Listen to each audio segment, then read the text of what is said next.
Pakistan cricket board ने Australia के against ODI series के लिए 28 खिलाड़ियों के नामों का ऐलान किया है। साद खान, मोहम्मद सुलेमान, मुश्ताक कल्होड़ो, शाहनवाज दहानी, ये 4 ऐसे खिलाड़ी थे जिनको शामिल होना चाहिए था लेकिन शामिल नहीं किया गया। ये कहानी है हैदराबाद लाड़कानी जंगी के कोई भी सिनेरियो हो, कोई भी कंडीशन हो, ऑपरेशन हो ना हो, पर्ची पे सिलेक्शन, मतलब किसी भी सिनेरियो में टीम सिलेक्ट हो, किसी भी सिनेरियो में यहाँ के लड़के हैदराबाद लाड़कानी जंग के, सिंध की बात कर रहा हूँ, कराची के अलावा जो बकाया सिंध की, यहाँ के खिलाड़ी मुंतखब नहीं होते।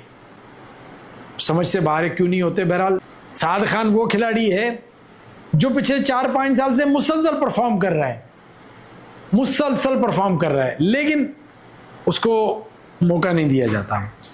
वही सुलेमान, शाहनवाज दहानी आपके सामने, करंटली T20 में अच्छी बॉलिंग की, करंटली प्रेसिडेंट कप में अच्छी बॉलिंग की, मुश्ताक कल्होड़ो 100 से ऊपर आउट पिछले साल में, लेकिन मौका नहीं मिला। साल 2 के हम वेट कर रहे थे कि इनको बहुत जल्द पाकिस्तान की टीम में मौका मिलेगा, लेकिन इन चारों को जो है वो शामिल ही नहीं किया गया 28 में। चलिए जी, आप क्या समझते हैं कि क्यों इन 2 रीजन्स को इग्नोर किया जाता है, इसकी वजह क्या है? कमेंट लाजमी कीजिएगा। अपना बहुत ख्याल रखिएगा। अल्लाह हाफिज़।